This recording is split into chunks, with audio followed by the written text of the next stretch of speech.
નમસ્કાર મિત્રો, આજે વાત કરીએ જયા એકાદશી અને તેની વ્રત કથાની। મિત્રો, મા મહિનાના શુક્લ પક્ષમાં જે એકાદશી આવે છે એનું નામ જયા છે। તે બધા જ પાપોનું હરણ કરનારી ઉત્તમ એકાદશી તરીકે તેનો ઉલ્લેખ થાય છે। મિત્રો, જયા એકાદશી એ ભૂત પ્રેત અને પિશાચમાંથી મુક્તિ અપાવનારી એકાદશી છે, જેથી આ એકાદશીનું વ્રત કરવાથી ભગવાન શ્રી હરિનું ધામ એટલે કે મોક્ષધામની પ્રાપ્તિ થાય છે। તો આવો જાણીએ જયા એકાદશી વિશે। મિત્રો, આ પવિત્ર એકાદશી એ પાપનો નાશ કરનારી છે, મનુષ્યને ભોગ અને મોક્ષ પ્રદાન કરે છે। એટલું જ નહીં, બ્રહ્મ હત્યા જેવા પાપ અને પિશાચ તત્વનો નાશ પણ કરે છે। આનું વ્રત કરવાથી મનુષ્યને ક્યારેય પ્રેત યોનિમાં જવું પડતું નથી। તેના દરેક પ્રયત્ન એ મોક્ષધામે જવા માટેના થઈ જાય છે। દરેકે પ્રયત્નપૂર્વક આ જયા નામની એકાદશીનું વ્રત અવશ્ય કરવું જોઈએ। મિત્રો, આ એકાદશીના દિવસે વહેલી સવારે ઉઠી એકાદશીના વ્રતનો સંકલ્પ લેવો, ત્યારબાદ નાહી ધોઈને સ્વચ્છ વસ્ત્રો પહેરી ભગવાન લક્ષ્મીનારાયણ વિષ્ણુજીની પૂજા કરવી, સાથે સાથે કૃષ્ણ ભગવાનની પણ આજના દિવસે પૂજા થાય છે। તો એક જગ્યાએ પવિત્ર જગ્યાએ ગંગાજળથી એ સ્થાન પવિત્ર કરી પીળું વસ્ત્ર પાથરી ભગવાન વિષ્ણુની મૂર્તિ અથવા તો ફોટોગ્રાફની સ્થાપના કરી વિધિવત તેની પૂજા કરવી। પીળી વસ્તુનો ભોગ ધરાવો, પીળા ફળનો ભોગ ધરાવો અને પીળા ફૂલથી પૂજા કરવી। મિત્રો, ત્યારબાદ શક્ય હોય તો વિષ્ણુ સહસ્ત્રનામના પાઠ કરી આજના દિવસની આ પૂજાને આપણે સંપન્ન કરવી। મિત્રો, ત્યારબાદ દાન કરવાનું પણ આ દિવસે વિશેષ મહત્ત્વ છે। તો યથાશક્તિ દાન એ અન્નનું હોય કે ધાબળાનું દાન અથવા તો પૈસાનું દાન, યથાશક્તિ આપણે આજના દિવસે જરૂરિયાતમંદ લોકોને કરી મોક્ષની પ્રાપ્તિ કરી શકીએ છીએ। મિત્રો, વ્રતકથાની વાત કરીએ તો કોઈ પણ વ્રત એ વ્રતકથા વગર અધૂરું ગણાય છે। તો ભાવથી સાંભળીએ જયા એકાદશીની વ્રતકથા। એક સમયની વાત છે। સ્વર્ગલોકમાં દેવરાજ ઇન્દ્ર રાજ્ય કરતા હતા। દેવગણ પારિજાત વૃક્ષોથી યુક્ત નંદનવનમાં અપ્સરાઓ સાથે વિહાર કરી રહ્યા હતા। પણ 50 ગાંધર્વોના નાયક દેવરાજ ઇન્દ્ર સ્વેચ્છાનુસાર વનમાં વિહાર કરતા ઘણા હર્ષ સાથે નૃત્યનું આયોજન કરે છે। એવામાં ગાંધર્વો ગાન કરી રહ્યા છે। એમાં પુષ્પદંત, ચિત્રસેન અને તેનો પુત્ર મુખ્ય છે। ચિત્રસેનની પત્નીનું નામ માલિની હતું। માલિનીને એક સુંદર કન્યા ઉત્પન્ન થઈ। એ પુષ્પવંતીના નામથી વિખ્યાત હતી। પુષ્પદંત એક ગાંધર્વનો પુત્ર હતો। એને લોકો માલ્યવાન કહેતા। માલ્યવાન પુષ્પવતીની ઉંમરનો આશત હતો। આ બંને પણ ઇન્દ્રના સંતોષ માટે નૃત્ય કરવા આવ્યા હતા।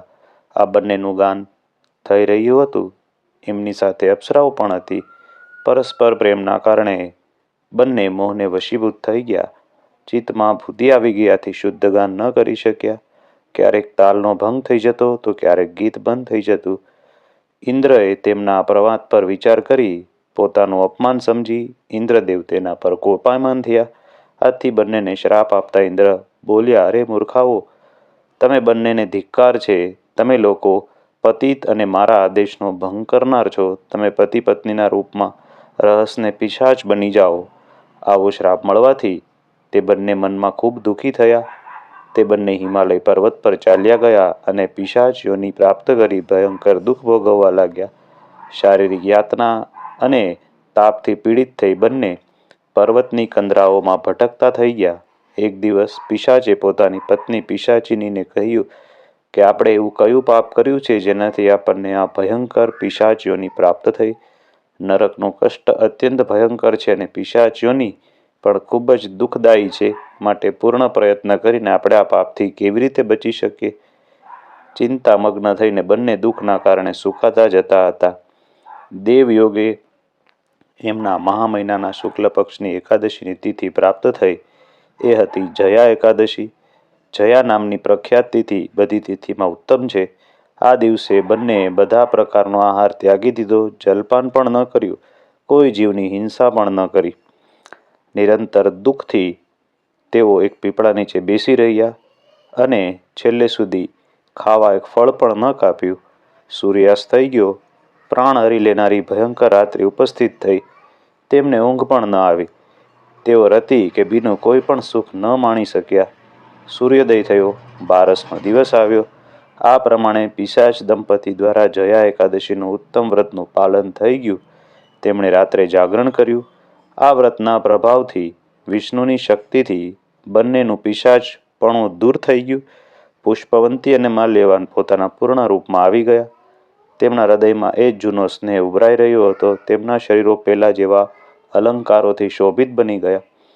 તેઓ બંને મનોહર રૂપ ધારણ કરીને વિમાનમાં બેઠા અને સ્વર્ગલોકમાં ગયા. તે દેવરાજ ઇન્દ્ર સમક્ષ જઈને બંને ઘણી પ્રસન્નતા સાથે તેમને પ્રણામ કર્યા. આ રૂપમાં ઉપસ્થિત જોઈને ઇન્દ્રને પણ ઘણું આશ્ચર્ય થયું. તેમણે પૂછ્યું, કયા પુણ્યના પ્રભાવે તમે પિશાચ યોનિમાંથી છૂટી ગયા?